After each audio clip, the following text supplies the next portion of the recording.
갑신정병과 김옥균. 1884년 고종 21년 봄, 정권 대신 박영효, 부관 홍영식, 종사관 서광범 등이 미국에서 돌아왔다. 옛날 제도에 부마는 나란 일에 참여할 수가 없었다. 고종이 외국의 문물을 흠모하고 우리 전래의 제도를 좁게 여겨 차츰 변경해 가려고 했다. 박영효는 부마로 일찍부터 임금에게 잘 보여 궁중에 출입했기 때문에 고종이 매우 사랑하였다. 박영효는 형 박영교에게 외국에 대한 이야기를 자주 들었기 때문에 외국 형편을 잘 알았다. 고종은 박영효가 재주가 있다고 해서 일본에 사신을 보냈다가 돌아오자 한성 판윤, 광주 유수 등에 임명했는데 이는 파격적인 임용이었다. 이때에 이르러 정권 대신을 삼아 구미 각국을 돌게 했는데 1년이 지나 돌아온 것이다. 또 홍영식의 벼슬을 올리고 서광범은 동부승지를 삼았으며 김옥균에게는 참판을 시켰다. 박영효 등은 밤낮으로 만나 비밀스러운 모의를 해 사람들이 염려하면서 화란을 일으킬 징조라고 했다. 서광범의 일가 가운데 서재필이란 사람이 있었다. 서재필은 어려서 과거에 급제, 일본에 들어가 유람을 하면서 해를 넘기도록 돌아오지 않았다. 서재필이 돌아와 할아버지의 복을 입고 있는데 박영효가 하루는 비단 옷을 가지고 서재필을 찾아가 뭐 고생스럽게 상례를 다 지키려고 하는가. 이 옷을 입고 함께 부귀를 누리세 하였다. 6월에 의복의 제도를 고쳐 공사 귀천을 막론하고 모두 신식옷을 입도록 했다. 이때 박영효 등이 서양 제도를 사모한 나머지 임금께 의복제도 변경을 건의하면서 간편한 옷이 부국강병의 첫 번째 일이라 하였다. 또 민영익이 청나라로부터 돌아왔는데 그의 의견도 같아 윤 5월에 법을 정했다. 옷의 제도를 고치자 사람들이 즐겨 따르지 않았으며 많은 사람들이 상소를 올려 반대했으나 임금은 이를 물리쳤다. 10월 17일 밤에 박영효, 김옥균 등이 난을 일으켜 대고를 침범해서 임금을 경우궁으로 옮겼다. 그리고 왕명을 거짓으로 꾸며 좌찬성 민태호와 그 밖의 조영하, 민영목, 한규직 등을 불러 모두 죽였다. 앞서 박영효 등은 일본과 서양을 다니면서 그들이 부강한 것을 보고는 우리나라 풍속을 모조리 버리고 그들의 제도를 따르려 하였다. 그래서 개화를 실현하려 했으나 임금이 결단을 내리지 못한 데다가 나라의 정령이 임금에게서만 나오는 것이 아니라 여러 곳에서 나와 한결같이 시행할 수가 없었다.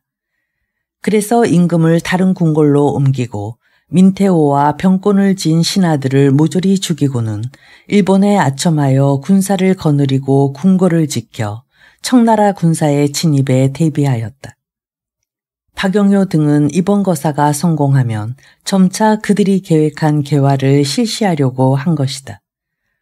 어떤 사람은 박영효 등이 임금에게 인천으로 가 화륜선을 타고 일본에 들어가기를 권했으며 그런 다음에 이들은 서양의 민주주의를 모방하여 그들이 정권을 잡으려 했다 한다. 또 어떤 사람은 팔도를 분할하여 그들이 한 지방씩을 다스리려 했다 한다. 또 어떤 사람은 이들이 청나라와 관계를 끊고 일본과 관계를 굳게 하여 왕을 대왕제로 높이려 했다고도 하는데 주모자들이 모두 어디론가 도망했기 때문에 자세한 것을 조사할 수가 없었다. 이들의 모의가 오래 지속되자 그 계획이 조금씩 누설되었다.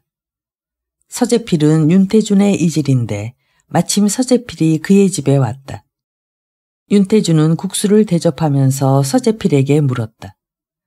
밖에 소문을 들으면 박영효 등이 앞으로 큰일을 저지르려 한다는데 너도 알고 있느냐? 그 말을 듣자 서재필은 젓가락을 놓고 나가더니 돌아오지 않았다. 그게 사실이란 걸 안 윤태준은 깜짝 놀라 민태호에게 알렸다. 민태호도 이미 그런 소식을 듣고 있었다. 대감은 이제야 그런 소문을 들었단 말입니까? 나는 오래전에 그런 말을 들었습니다. 그러나 일이 아직 확실히 밝혀진 것이 아닙니다. 그러니 우선 울릉도 사건을 가지고 김옥균을 신문하면 틀림없이 사건의 단서가 나타날 것입니다.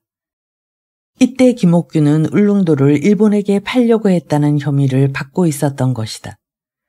김옥균 등은 일이 이미 탄로난 것을 알고 날짜를 앞당겨 거사하기로 하였다. 17일 밤 우종국에서 연회를 베풀고 여러 재상들을 초청했으나 아무도 오지 않고 오직 민영익만 나타났다. 이들은 민영익을 잘 대접해 의심을 사지 않게 했다. 그런데 갑자기 밖에서 불이 났다. 민영익이 일어나 밖을 내다보려는데 한 사람이 칼을 내리쳤다. 칼은 귀를 베고 어깨까지 찔러 민영익은 쓰러졌다. 땅에 쓰러진 민영익을 함께 있던 목인덕이 부축해 도망했다. 박영효 등은 급히 대골로 달려가 대골 문밖 곳곳에다 불을 놓고 고함을 지르도록 했다. 그런 다음 중의당으로 들어가 숨가쁜 소리로 말했다. 전하, 청나라 군사들이 난을 일으켜 사태가 급합니다. 우선 일본 공간으로 옮기셔서 사태를 관망하시는 것이 좋겠습니다. 그럴까? 고종은 박영효의 말을 그대로 믿고 따르려 하는데 옆에 있던 중전이 이를 제지했다. 그처럼 허술하게 나가셔서는 안 됩니다. 그러시면 우선 경우궁이라도 옮기셔야 합니다. 박영효 등은 거의 위협하는 투로 말했다. 그래서 박영효의 형 박영교가 왕을 업고 경우궁으로 옮겼다. 박영효 등은 임금에게 일본 군사를 불러 나를 호위하게 하라고 어서를 받아 일본 공간으로 보냈다. 그러자 다케조의 신이치로는 군사를 이끌고 금방 달려와 궁궐을 포위했다. 이튿날 날이 밝자 이들은 임금의 명을 위조하여 민태호 등을 불렀다. 조영하가 민태호에게 말했다. 사태가 예측할 수 없습니다. 군대를 동원하고 청나라 위안스카이 장군에게도 알려 함께 들어가는 것이 좋을 것 같습니다. 그럴 수는 없습니다. 임금께서 지금 포위되어 계시면서 손수 글을 내려 급히 부르시는데 우리가 어찌 오래도록 들어가지 않을 수 있겠습니까? 내가 먼저 들어갈 터이니 공께서는 뒤에 들어오십시오. 민태호의 말에 조영하도 급히 뒤를 따랐다. 민영목 등도 임금의 부름을 받고 어쩔 줄을 몰랐으나 이꼴하지 않을 수도 없었다. 민태호 등이 들어오는 것을 본 서재필 등은 생도들을 시켜 칼로 그들의 목을 치게 했다. 들어오는 대로 모두 칼에 맞아 쓰러졌다. 이런 광경을 멀리서 바라보고 있던 고종은 눈물을 흘렸다. 조영하는 칼을 맞고도 죽지 않고 외치기를 우리나라 법에 왜 문신들은 칼을 차지 못하게 했던가. 칼이 있으면 너희들을 갈기갈기 벨 터인데 원통하다 하고는 죽었다. 내시가 임금께 수라상을 올리자 김옥균이 차버렸다. 지금이 어느 때인데 한가하게 수라상을 올리느냐. 그러자 그 내시는 너희들은 대대로 조종에 벼슬해온 귀족 집안이 아니냐. 그런데 무엇이 부족해서 이런 역적질을 한단 말이냐 하였다. 김옥균은 그의 목을 칼로 베어버렸다. 이런 모습을 본 왕은 부들부들 떨었다.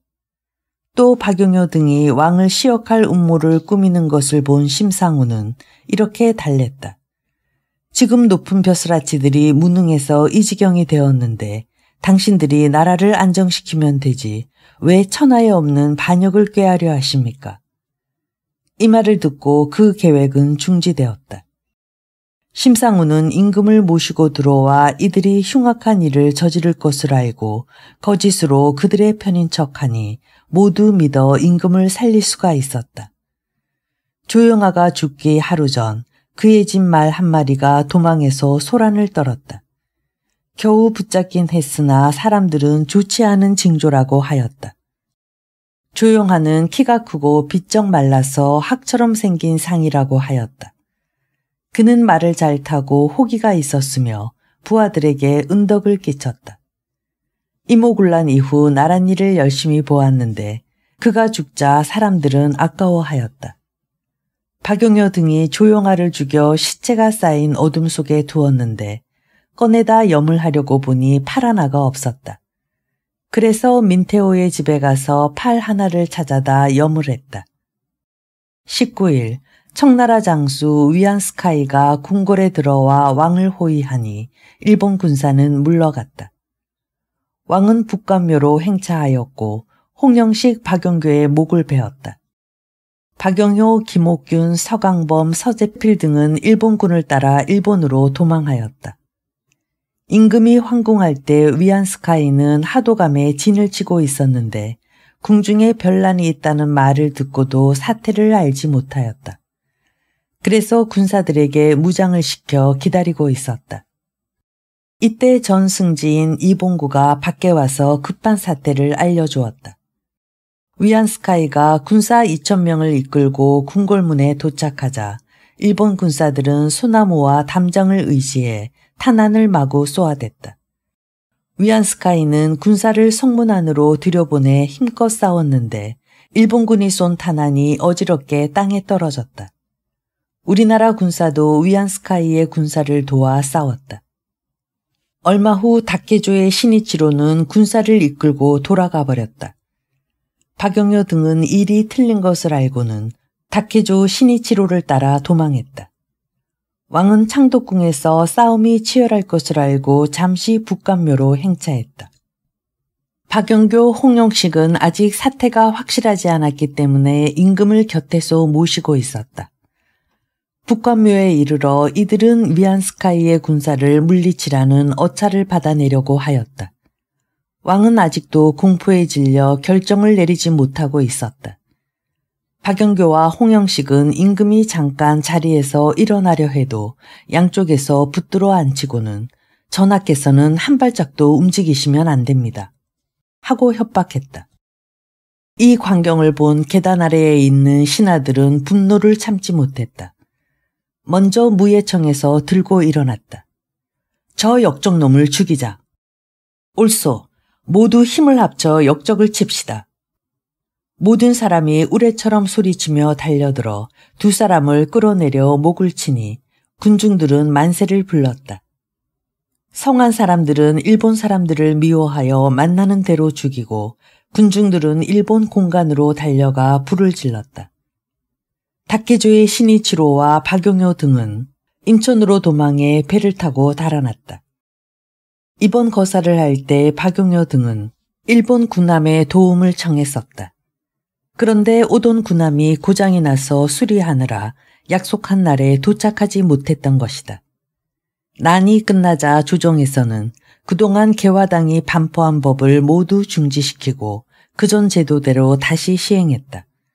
그리고 김홍집을 영의정으로 삼았다.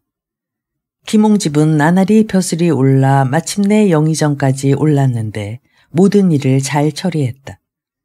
난이 평정되자 생도 서재창 등을 죽였는데 서재창은 서재필의 동생이다. 앞서 조정에서는 영리한 젊은이를 뽑아 일본어와 그들의 기술을 배우게 하면서 외학생도라고 불렀었다. 외학생도 중에는 한미한 사대부의 자제 및 서자와 중인 계급의 무례한들이 많았다. 이번 난리에 이들이 서재필의 지시에 따라 대신들을 많이 죽였다. 난리가 실패하자 그들은 함께 도망했다.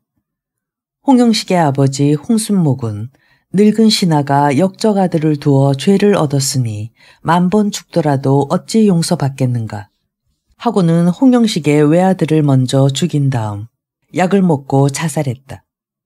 또 홍영식의 아내 한씨도 자살했는데 이는 홍영식의 형 홍만식이 시킨 것이다. 이번 난리에 죽은 조용하의 아들 조동윤은 홍만식의 사위이다. 조동윤과 홍만식의 딸은 아주 금슬이 좋았다. 그런데 하루아침에 두 집안은 원수 사이가 되었다. 원수 집안의 딸과는 의리상 함께 살 수가 없다. 조동윤은 아내를 친정으로 돌려보냈다.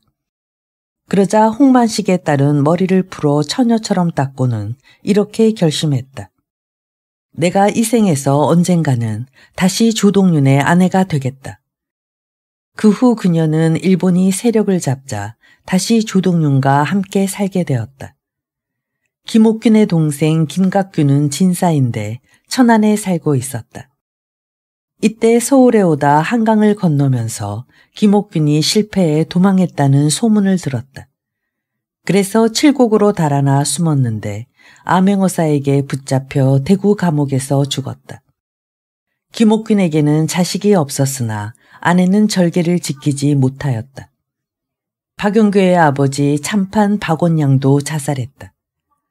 박용교에게는 아들 하나가 있었는데 10살이었다. 박원양은 먼저 그 손자를 죽이고 자신도 죽은 것이다. 박용효에게는 아들이 없었다. 서재필의 아버지 진사 서광원과 그의 아내 이씨도 함께 자살했으며 형 재영은 은진 감옥에서 죽었다. 서광범의 아버지 서상익은 7, 8년 동안 감옥에 갇혀 있었는데 자기가 무슨 죄에 연루되었는가를 모른 채 죽었다. 서광범의 아내 김씨는 옥중에서 절개를 지켜 갑오경장 이후 서광범과 다시 살았다. 역적의 집은 모두 헐고 못을 팠으며 그들의 재산을 몰수했다. 그러나 박영효, 김옥균, 서광범, 서재필은 일본으로 도망했기 때문에 법을 시행할 수가 없었다. 칼을 맞고 목인덕에 의해 목숨을 건진 민영익은 목인덕의 양의 기술로 귀를 붙이고 어깨도 나았다. 목인덕은 그를 중국으로 데리고 갔다. 반란을 일으킨 집안에서는 이를 부끄럽게 생각해 모두 항렬자를 고쳐 사용했다. 김옥균의 집안에서는 균자를 규자로, 박용효의 집안에서는 영자를 승자로, 서광범의 집안에서는 광자를 병자로, 서재필의 제는 정자로 고쳤으며 홍영식의 집안에서는 식자를 표자로 고쳤다. 근래에는 만국 공범이란 것이 있는데 정치범과 사사범으로 나눈다. 법적인 죄를 짓고 외국으로 도망하면 그 나라의 요청대로 본국의 법에 의해 처벌한다. 그러나 정치범은 보호한다. 이때 조정에서는 일본에 대해 그들을 잡아보내달라고 요청했으나 일본 사람들은 비웃었다. 고종 31년 홍종우가 상해에서 김옥균을 살해했다. 홍종우는 경기도 안산 사람이다. 그는 집안이 가난하여 또 돌아다니다가 고금도에서 살았는데 후에 일본으로 들어갔다. 홍종우는 일본에서 김옥균과 사귀면서 죽일 기회를 엿보고 있었다. 그러나 김옥균을 따르는 사람이 많아서 그 기회는 좀처럼 오지 않았다.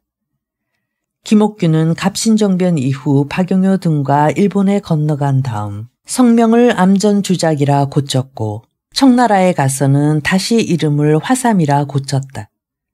그는 서양 각국을 돌아다니며 서양 옷을 입고 서양 말을 했다. 홍종우 역시 각국말을 잘했는데 서양 복장을 하고 독일, 프랑스 등을 돌아다니며 김옥균을 만나면 아주 반가운 척 꾸몄다. 그러던 고종 20년 김옥균은 일본 대판으로 돌아왔다. 홍종우 역시 그 뒤를 따랐다. 홍종우는 김옥균을 찾아가 함께 중국으로 건너가자는 약속을 했다. 그래서 2월 21일 상해에 도착했다. 두 사람은 일본 사람의 집에 거처를 정하였다. 김옥균은 일본인 하인 한 사람과 중국인 한 사람과 함께 2층 방에 들고 홍종우는 다른 방을 사용했다. 김옥균은 홍종우의 의도를 전혀 몰랐던 것이다. 22일 새벽 홍종우는 서양돈 5,000원짜리를 김옥균에게 보이면서 함께 장사를 하자고 했다. 그러더니 얼마 후 다시 와서 만날 사람을 아직 만나지 못했다고 했다. 오후 4시가 지나 홍종우는 조선 관복으로 갈아입고 김옥균의 방으로 갔다. 김옥균은 마침 잠을 자고 있었다. 홍종우는 먼저 김옥균의 일본인 심부름꾼을 외출시킨 다음 갑자기 곤총을 꺼내 김옥균을 향해 쏘았다. 첫 총알은 왼쪽 볼에 맞아 턱을 관통했다. 김옥균이 피를 흘리며 날뛰자 홍종우는 다시 김옥균의 왼쪽 가슴에다 한 방을 더 쏘았으나 관통하지 않자 다시 쏘았다. 세 번째 총알은 왼쪽 어깨 약간 뒤쪽에 맞았다. 이때 일본인 하인 등은 아래층에 있었는데 총소리가 들리자 어디서 폭죽을 터뜨리는 것으로 생각하고 있었다. 3층에 있던 다른 사람이 총소리를 듣고 내려와 보니 김옥균이 총을 맞고 방바닥에 피투성이가 된 채 죽어 있었다. 일본인 심부름꾼이 즉시 일본 영사관에 알렸으나 그들은 한국 사람과 원수여서 사실을 발표하려 하지 않았다. 그러자 청나라 상해령인 황승헌이 일본, 영국, 미국의 조사관을 데리고 와 조사를 착수했다. 홍종우는 얼굴이 잘생긴 데다가 옷차림이 단정했는데 그들의 물음에 침착하게 대답했다. 이 사람은 우리나라의 역적이니 아무라도 죽일 수 있소. 이제 나라의 역적을 죽였으니 나는 죽더라도 한이 없소. 우리 조정으로부터 죽이라는 명을 받았소. 청나라에서는 이 사건을 조선에 통보하고 회신을 기다렸다. 회신은 이러했다.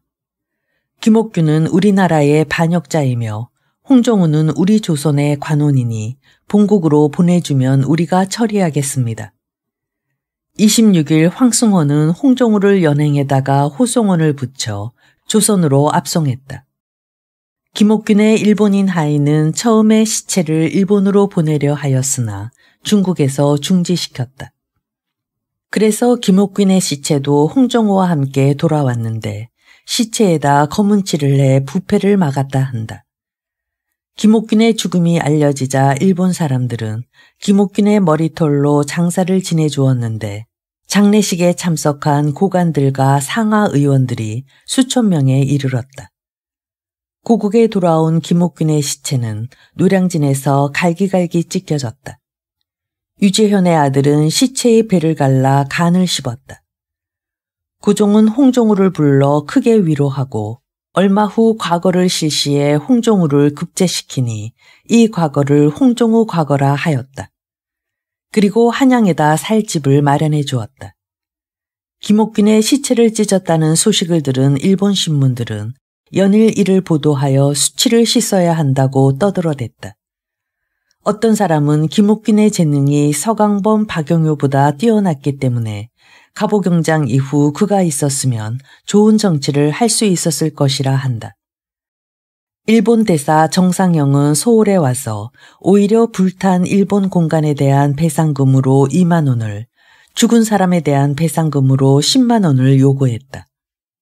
조정에서는 김윤식을 보내 그들과 협상했으나 우리 국력이 약하여 어쩔 수가 없어 하자는 대로 따를 뿐이었다. 8월 27일 대원군이 돌아왔다. 대원군은 인천으로 왔는데 왕이 숭례문에 나가 맞았으나 서로 한마디 말도 나누지 않아서 사람들이 해괴하게 여겼다. 대원군은 청나라 군사에게 잡혀 천진으로 가 보종부에 갇혀 있었는데 물맛이 몹시 나빠 고생했다. 그런데 이를 딱하게 여긴 그 집 사람이 새로 우물을 팠더니 물맛이 좋아 모두 이상하게 여겼다 한다. 대원군은 본국에서 많은 재물을 가져다가 뇌물을 썼다. 그래서 마침내 황국하였는데 돌아오자 그를 환영하는 인파가 길을 메웠다. 상인, 군졸, 부녀자들까지도 멀리서 바라보며 서로 대원군의 귀국을 축하했다. 갑오년 고종 31년 동학군이 일어나다. 고종 31년 전라도 고부 백성들이 난을 일으키자 군수 조병갑이 도망했다. 그래서 조정에서는 조병갑을 잡아 문초하고 대신 박원명을 고부 군수로 삼았다. 조병갑은 군수를 지낸 조규순의 서자인데 매우 탐욕스러웠다. 고종 30년 가뭄으로 흉년이 들었는데 세금을 감해야 하는데도 다 받아 착복해 백성들이 난을 일으킨 것이다. 박원명은 대대로 광주에 살았는데 성품이 너그럽고 살림이 넉넉했다. 또 극오장 사람이어서 사태를 잘 수습할 것으로 여겨 민형준이 추천했던 것이다. 얼마 후에 순천에서 백성들이 난리를 일으켜 부사를 내쫓았으며 또 영광에서도 난이 일어나 군수가 쫓겨났다. 고부의 동학교도 전봉준 등이 골게하자 군수 박원명은 반란에 참가한 백성들을 모아놓고 조종의 뜻을 잘 타이르면서 잔치를 베풀어 주니 그들은 돌아가 농사를 지으려 했다. 그러나 우두머리 전봉준의 행방은 몰랐다. 그런데 이용태가 안핵사로 내려와서는 박원명과 반대로 반란민을 다스렸다. 이용태는 백성들을 모조리 반역죄로 몰아붙여 죽이려 했다. 또 부자들을 반란의 괴수라 하여 뇌물을 마구 긁어들였다.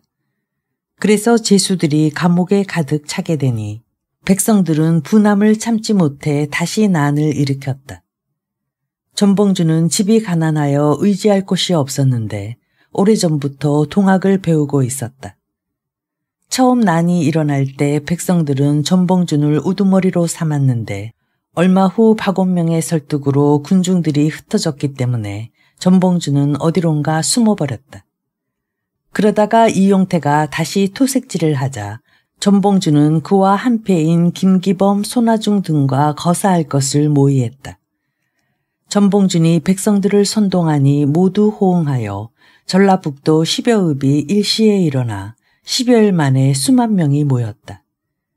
이때부터 동학난이 시작된 것이다. 동학난이 점차 번지자 조정에서는 홍계훈을 초토사로 삼아 군사를 거느리고 내려가 진압하게 하고 김학진을 전라감사로 삼았다. 김학진은 조용한 선비여서 난리를 평정할 재간이 없었다. 그러나 고종은 그의 청에 따라 모든 고난을 위임하였다. 전라도로 내려간 홍계훈이 적을 평정했다는 보고가 얼른 올라오지 않자 조정에서는 이원회를 다시 내려보내 홍계훈을 돕게 했다. 홍계훈은 청나라 군함과 우리나라 군함 2척에다 소울군사 800명을 싣고 군산항으로 해서 전주로 들어갔다.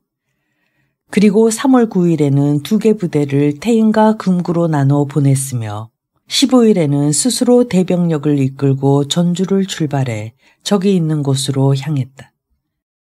3월 27일 동학군이 전주를 함락시키니 감사 김문현이 도망했다.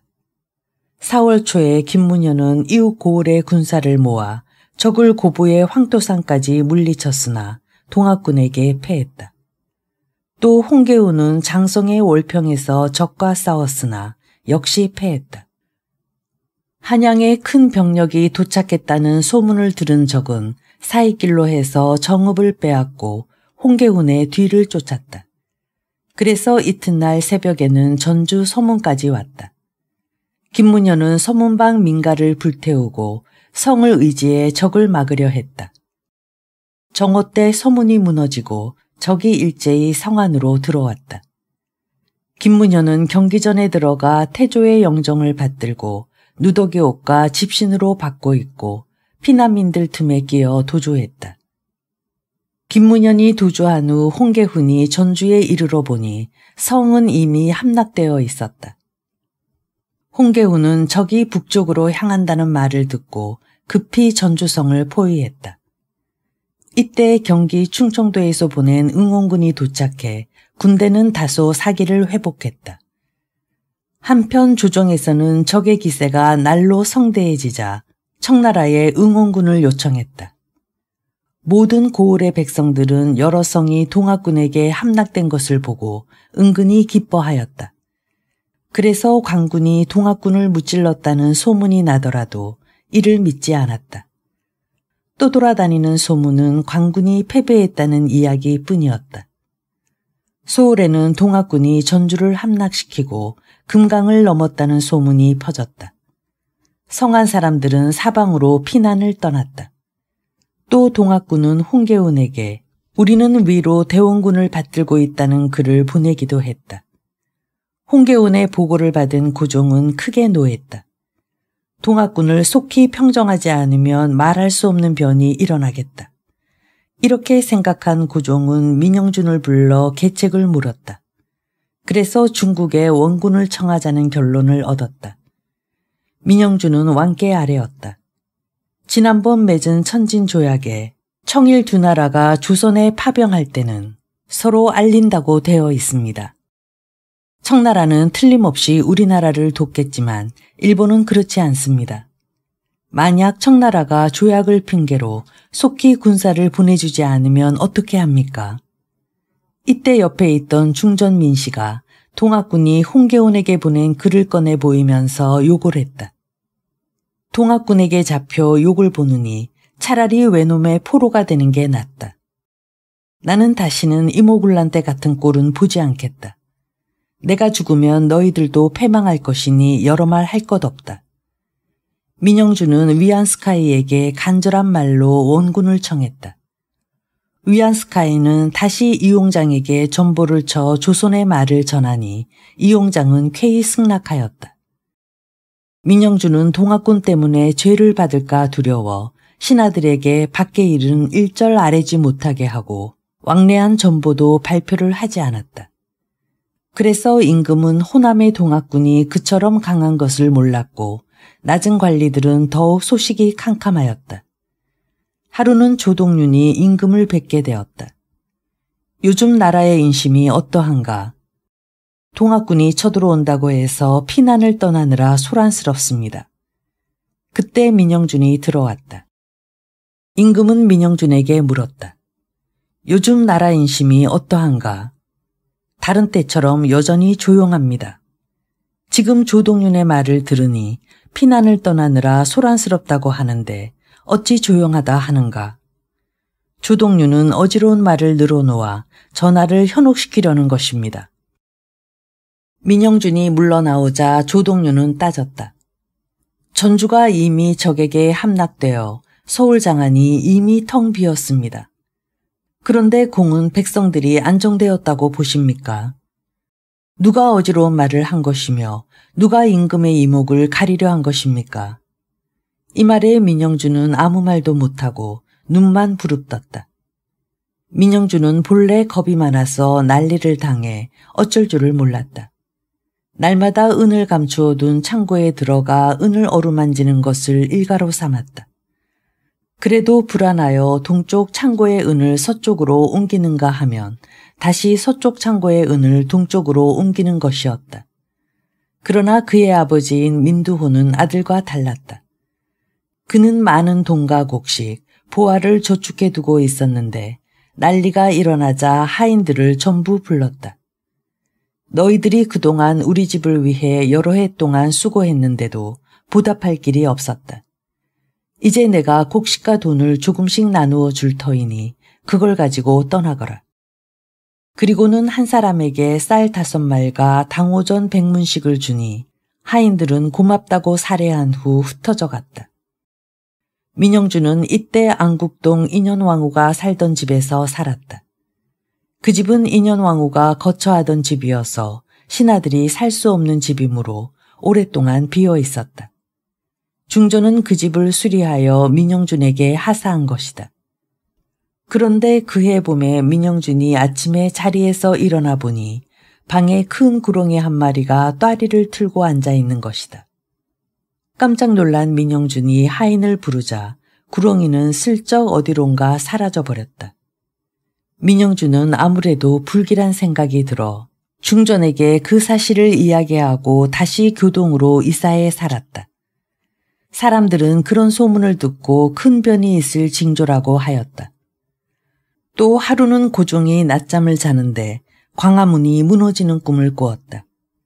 깜짝 놀라 꿈을 깼으나 마음이 심란하였다. 그래서 2월에 창덕궁으로 옮겨 거처했다. 이때 남쪽 지방의 동학군은 더욱 기세를 떨쳐 위급했는데도 한양에서는 대고를 수리하는 등 토목공사를 많이 벌였다. 그래서 밤에도 전등을 켜놓고 배우들을 불러 노래를 부르게 하면서 일을 시켰는데 그것을 아리랑 타령이라 하였다. 타령은 노래의 속칭이다. 민영주가 대신의 신분으로 여러 배우들을 거느리고 아리랑 타령을 전담하였는데 노래 부르는 사람의 점수를 매겨 금은을 상으로 주었다. 또 1월에는 생원 진사를 뽑았는데 그 제도가 매우 문란하였다. 예로부터 생원 진사는 200명을 뽑는 것이 예인데 금년에는 내탕금이 부족하여 매번 돈을 받고 100명씩을 더 뽑았다. 또 돈만 받고 사람을 뽑는다는 원망을 듣지 않기 위해 대신과 동궁 관원의 자제, 형제, 조카, 손자, 공주, 옹주 등의 자손, 동궁과 나이가 같은 사람, 80세 이상의 노인도 시험을 거치지 않고 생온 진사를 내렸다. 이렇게 되자 엉터리 자손들이 많이 나왔다. 머리가 새까만 젊은이가 80세라 하여 합격하고 염치 없는 대신들은 시골 부자들에게 많은 뇌물을 받고 그들의 자제를 자기의 자제라고 꾸며주어 합격시켰다. 그래서 나라가 극도로 어지러워졌다. 8일 전주를 포위하고 있던 홍계훈이 임금의 뜻을 받들어 포위를 풀고 적을 내보냈다. 이때 동학군은 여러 차례 관군과 싸워 패배를 거듭했다. 홍계훈은 연달아 승전 소식을 전보로 보고하였다. 고종은 평소 성품이 어지럽으나 마음이 약했다. 그래서 이런 명령을 홍계훈에게 보냈다. 동학도들도 잘 무마하면 우리의 착한 백성이 될 것이다. 그러니 모조리 죽이지 말고 살려주도록 하라. 동학군은 북문으로 도망하여 관군과 싸움을 계속하면서 서쪽으로 향했는데 다시 기세를 떨쳐 제압할 수가 없었다. 홍계훈이 전주성을 함락하고 들어가 보니 더운 날씨 때문에 시체 썩는 냄새가 코를 진동했다. 홍계훈은 군사를 시켜 시체들을 묻게 하였으나 며칠을 해도 끝이 없었다. 전주는 본래 삼남에서 제일 부자고장이었으며 특히 서문 밖의 상점들은 보배로운 물건이 많이 쌓여 금굴이라 부르던 곳인데 이번 난리로 모조리 잿더미가 되고 말았다. 일본의 횡포와 갑오경장. 12일 저물녘에 일본군의 대대병력이 숭례문에 이르렀는데 문이 닫혀있자 성을 허물고 남산에 사다리를 걸치고 입성했다. 그리고 진을 치고는 성 주위에다 대포를 숨겨 마치 전쟁을 하려는 듯이 보였다.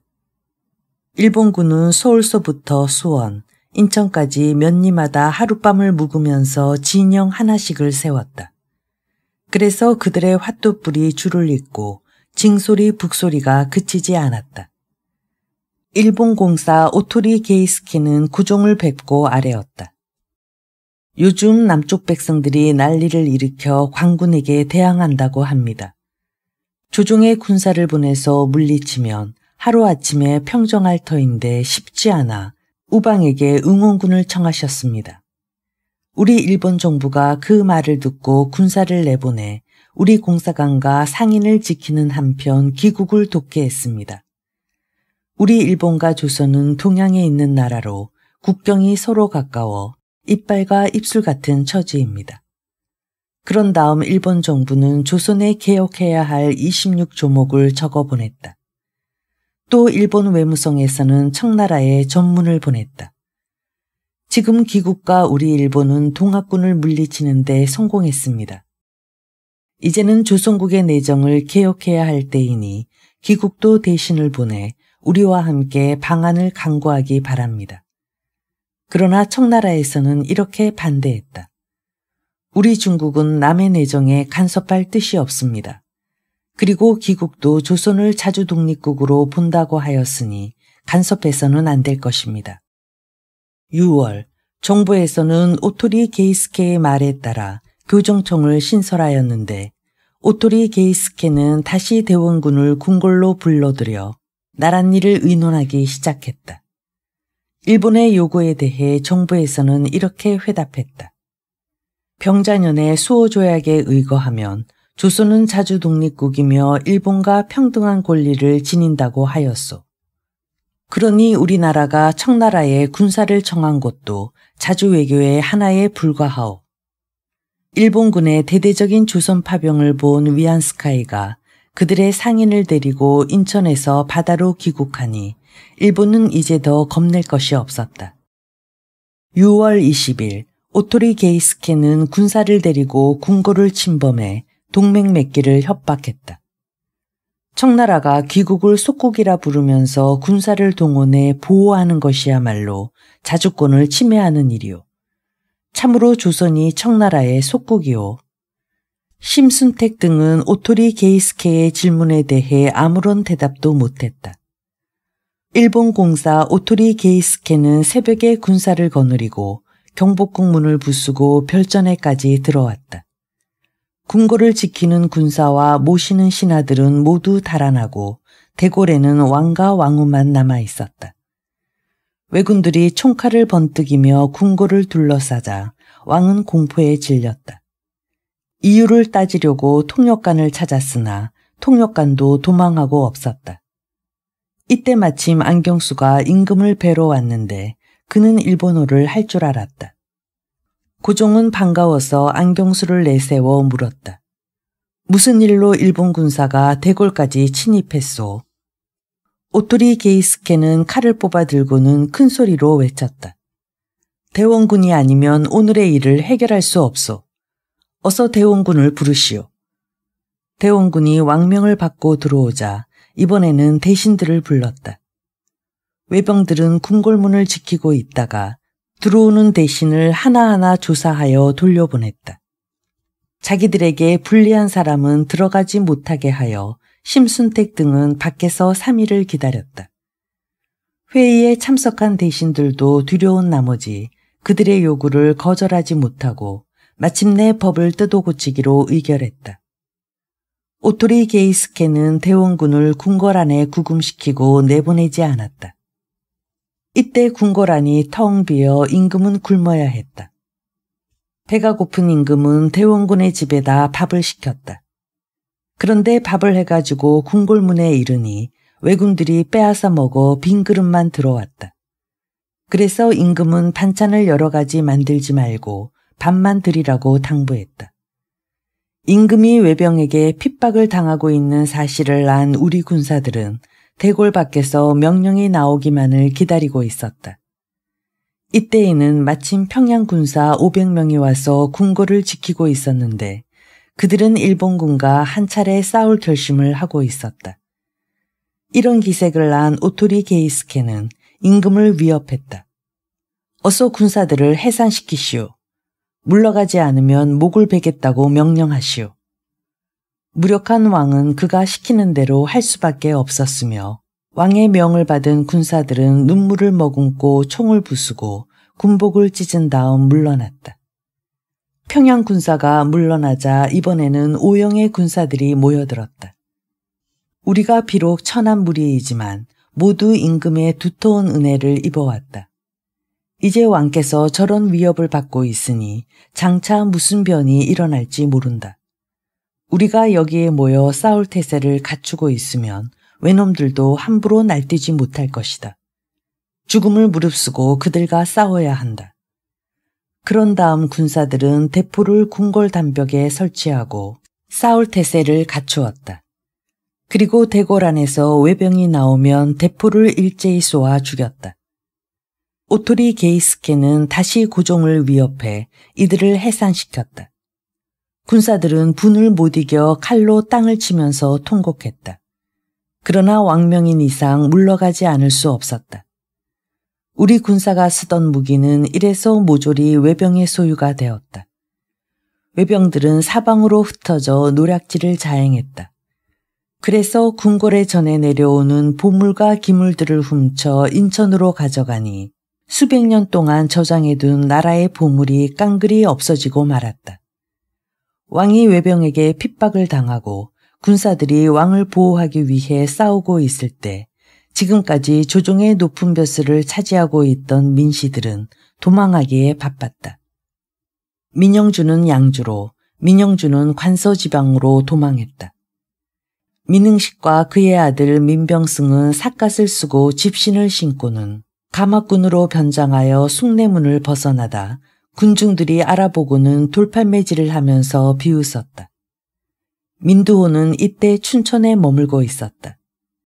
그가 보물과 비단을 10여 발이나 싣고 춘천에 이르자 춘천 사람들이 길을 막으며 말했다. 이런 난리를 만난 것도 내 놈들 때문인데 이제 도둑놈까지 받아들일 수는 없다. 그래서 민두호는 성 안으로 들어가지 못하고 길가에서 유숙하다가 진령군과 함께 충주로 달아났다. 그러나 오직 민영왕과 민영소만은 도망가지 않았다. 또 민영달도 도망가지 않으면서 말하기를 나는 수년 동안 벼슬을 하지 못했으니 죽을 죄를 짓지 않았는데 왜 도망가겠는가 하였다. 이때 민영익은 홍콩에 있으면서 조종에다 이런 전보를 보내왔다.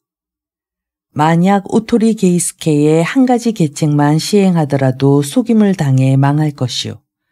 월남의 전처를 받아서는 안 됩니다. 드디어 조정에서는 민영준 일파를 귀양 보냈다. 그러나 그들은 조종의 명을 무시하고 귀양지로 가지 않으니 백성들이 이를 갈았다. 이어서 그동안 귀양 갔던 사람들을 사면하고 새 개혁안에 따른 개편이 시작되었다. 그에 따라 지금까지 일본의 망명에 있던 박영효가 일본 공간에 와 있다는 소문이 퍼졌다. 오토리 게이스케가 시행한 일은 대부분 박영효가 지시한 것이라 한다. 이제까지의 편제를 버리고 군국 기무처를 설치해 김홍집을 회의 총재로 임명하니 이때부터 갑오경장이 실시된 것이다. 그런데 청일전쟁이 터졌다. 이보다 앞서 청나라 이홍장은 22일에 수륙 양군을 조선에 내보냈는데 육군은 의주로 해서 평양으로, 수군은 아산 쪽으로 상륙하려 했으나 23일 외선의 습격을 받아 청나라 군함은 불에 타거나 침몰해서 상륙을 하지 못했다. 그래서 다시 여순항으로 달아나고 말았다. 외장 대도 이창은 서울에서 군사 1만 명을 거느리고 아산으로 향했다. 청나라 제도 섭지초는 수군이 이미 다 도망을 하고 또 왜군이 아산으로 간다는 말을 듣고는 25일 군사 2,000명을 거느리고 성안에 진을 쳤다. 성안은 아산과 매우 가까운 거리였다.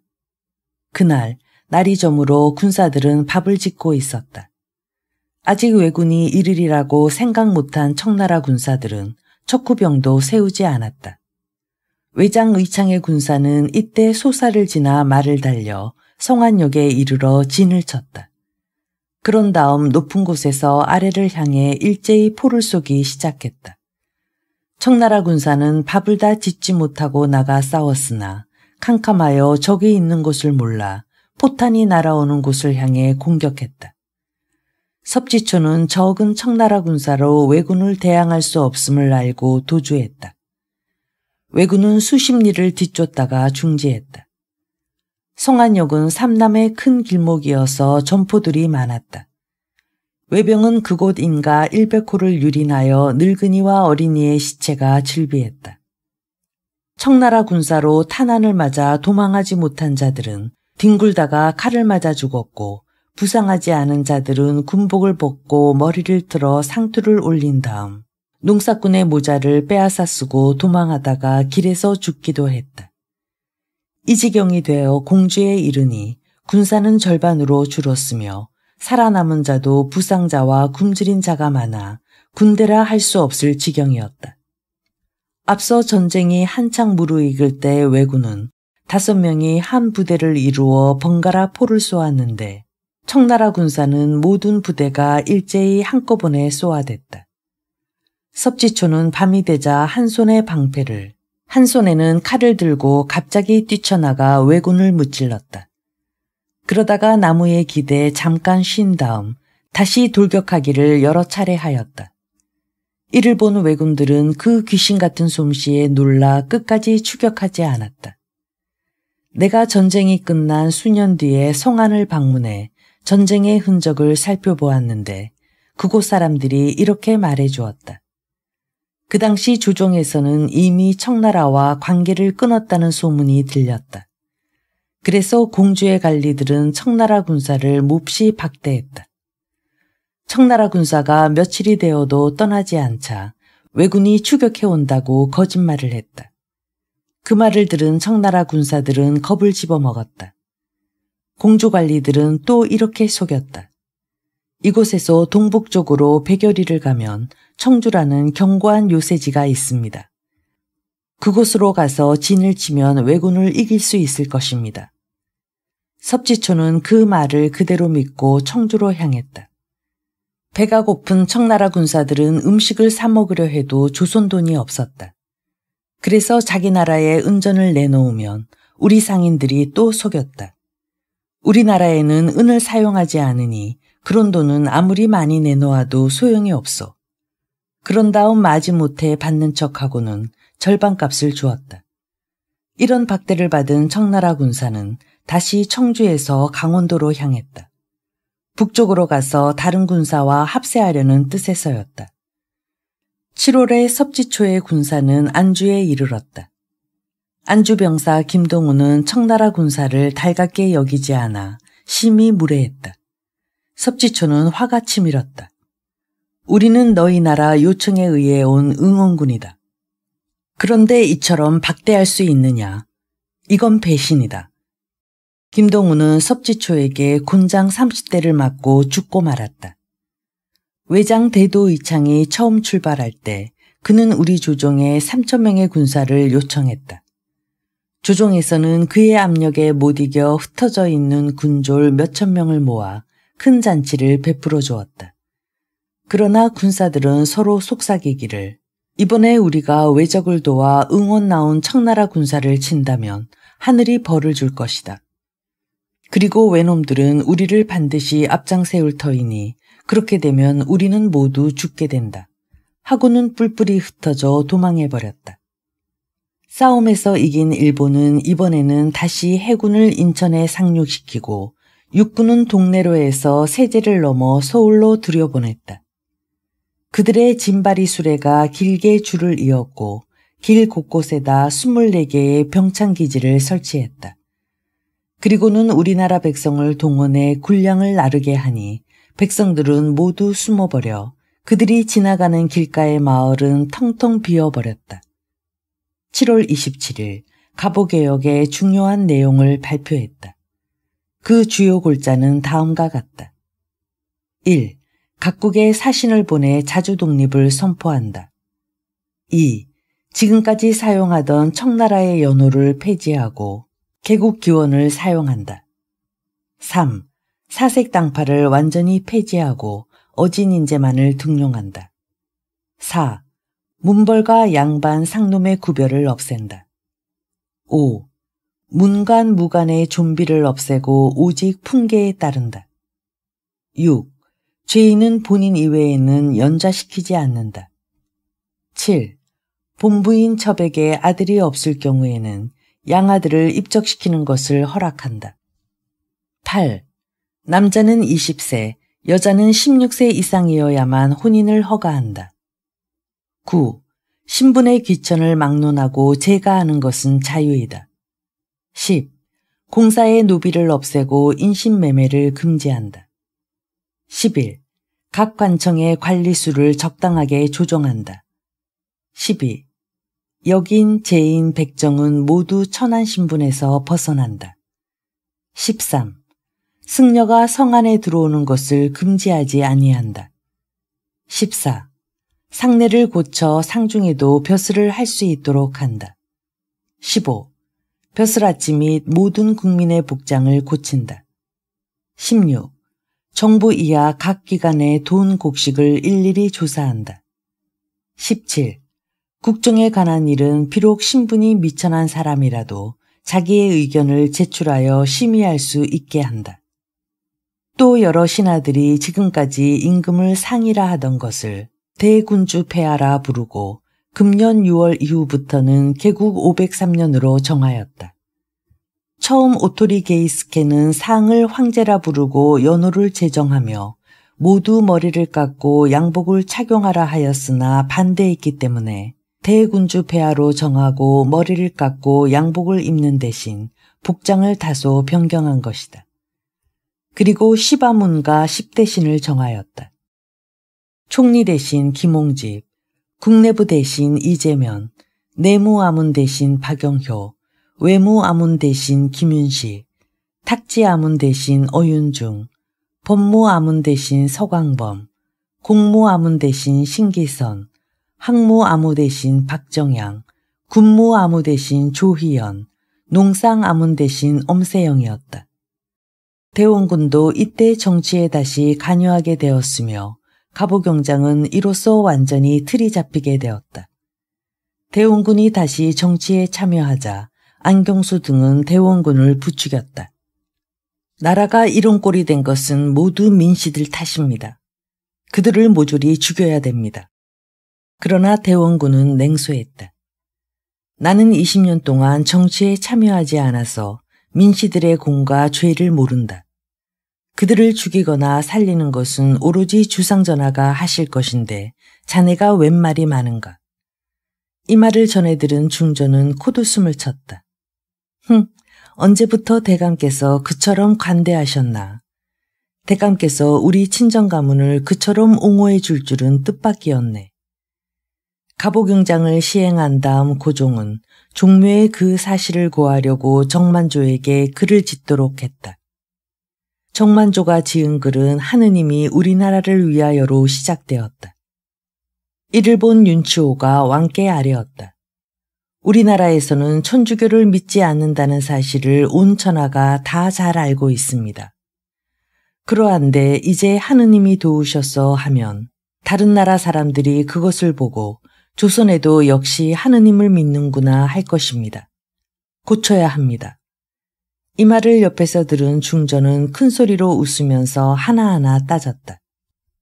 그렇다면 시경, 서경, 주역에 나오는 하늘이란 단어도 모두 천주교도들이 말하는 천주란 말인가?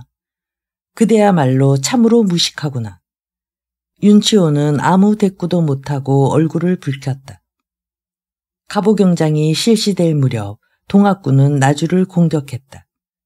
이보다 앞서 홍계훈이 전주성을 탈환하고는 구곡감사 김학진에게 맡기고 홍계훈은 다시 북으로 돌아갔다. 그러나 김학진은 백성들을 진압할 만한 인물이 못 되었다.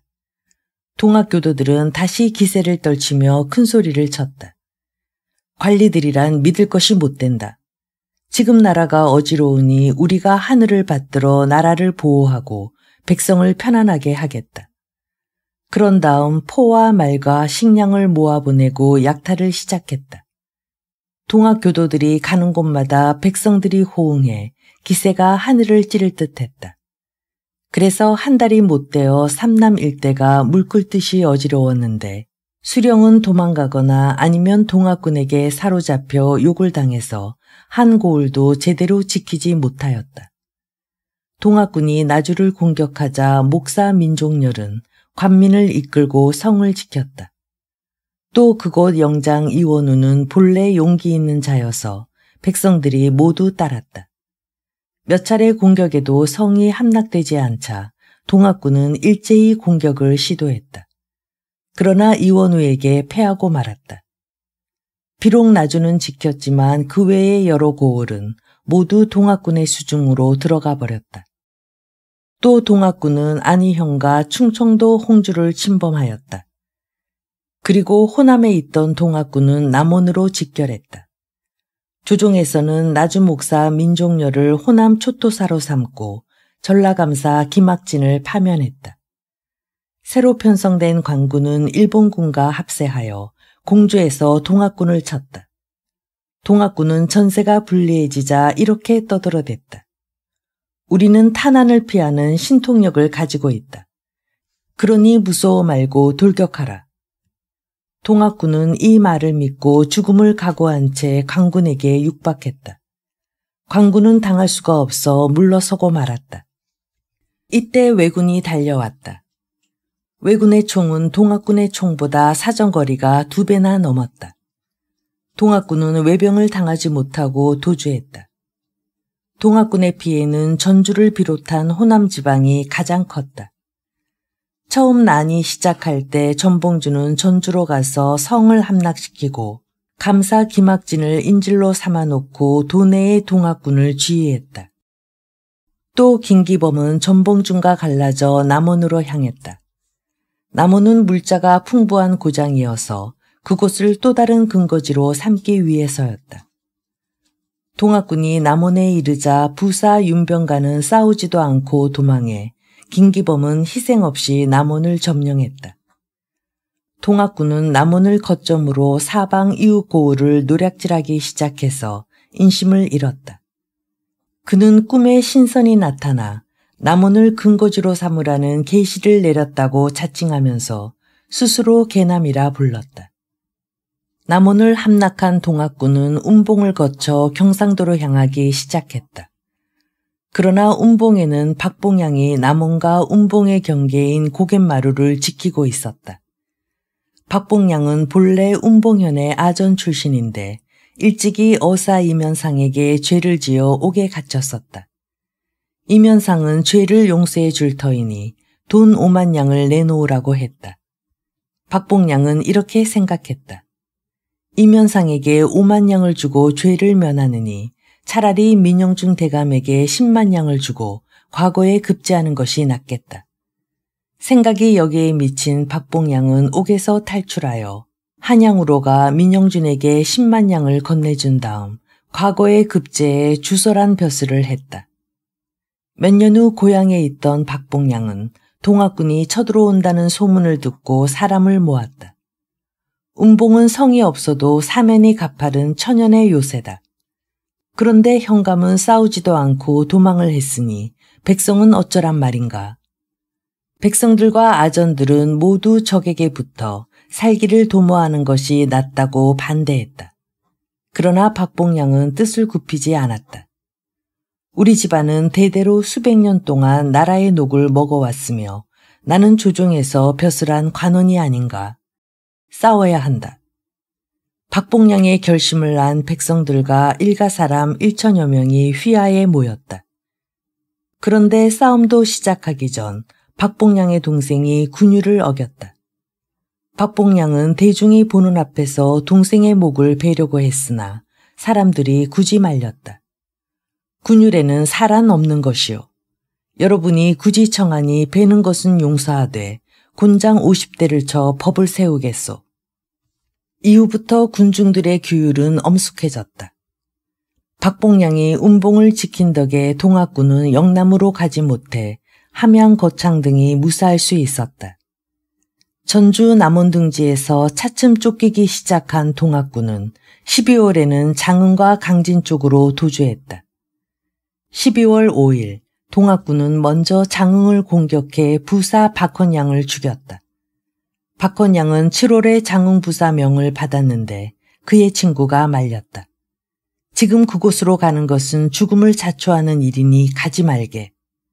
나도 그걸 모르는 바 아니지만 나라의 녹을 먹는 몸으로 위태하다 하여 피해서야 되겠는가. 부임해 보니 장흥은 동학군을 막을 준비가 되어 있지 않았다. 동학군이 성 밖에 이르렀다는 소문이 들리자 아전들이 도망하면서 함께 가자고 재촉했으나 박헌양은 죽기를 결심하고 혼자 남아 적을 맞았다. 적은 포를 쏘아 마루 위에 앉아있는 박헌양을 죽였는데 나중에 보니 그는 눈을 부릅뜨고 주먹을 쥔 채 죽어 있었다. 또 10일에는 강진을 공격하니 병사 서병무는 성을 버리고 영암으로 도망했다. 그러나 동학군은 더 이상 도망할 길이 없었다.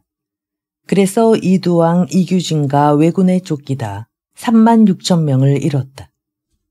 얼마 후 이도제가 전봉준 등을 붙잡아 한양으로 압송함으로써 호남 지방의 동학군은 전부 평정되었다. 그러나 그 후 동학군은 황해도 등 북쪽에서 치열한 싸움을 벌였다. 전봉준은 이듬해 3월에 교수형을 받았으며 동학교주 최시영은 도망했다.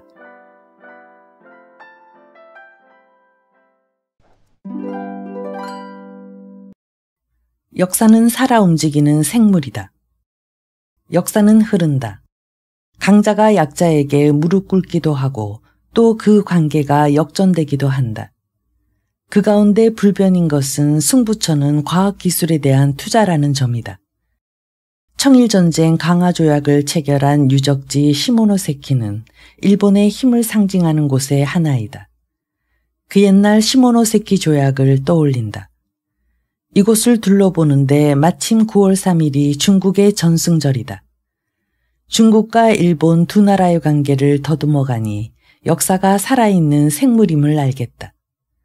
시모노세키 조약이 체결된 1895년과 그로부터 130년 뒤인 2025년 중국 전승절 행사가 완전히 뒤바뀐 양국의 위상을 상징하는 듯하다.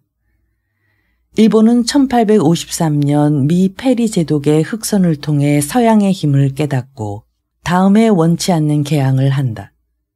서양과의 관계 설정을 놓고 개화파와 막부파가 힘겨루기를 하다가 1868년 메이지 유신을 통해 본격적으로 서양 문물을 받아들인다. 그리고 서양 과학기술을 기반으로 힘을 키우다가 1894년 청일전쟁을 일으킨다. 승전. 일본은 수백 년간 동양 문명의 종주국으로 힘겨운 상대일 줄 알았던 청국을 패퇴시켰다. 1895년 청나라의 거물인 이홍장을 시모노세키로 불러 종전회담을 벌이고 결국 이홍장은 조약에 사인한다. 그로부터 50년 뒤인 1945년, 이번에는 입장이 바뀌었다. 태평양 전쟁에서 일본이 패전한 것이다. 1945년 9월 2일 미즈리오 함상에서 일본은 연합군에 항복한다. 중국은 2014년부터 다음 날인 9월 3일을 전승절로 삼아 기념한다. 역사의 승자는 바뀌었지만 두 나라의 힘의 관계는 일본 우위가 일정 기간 유지된다.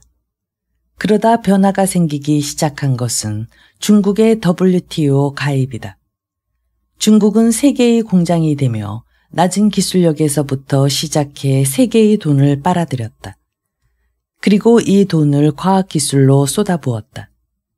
장쩌민과 후진타오 시대에도 과학 투자를 하기는 했으나 자금, 인력, 시스템 등에서 일본을 뛰어넘기에는 역부족이었다.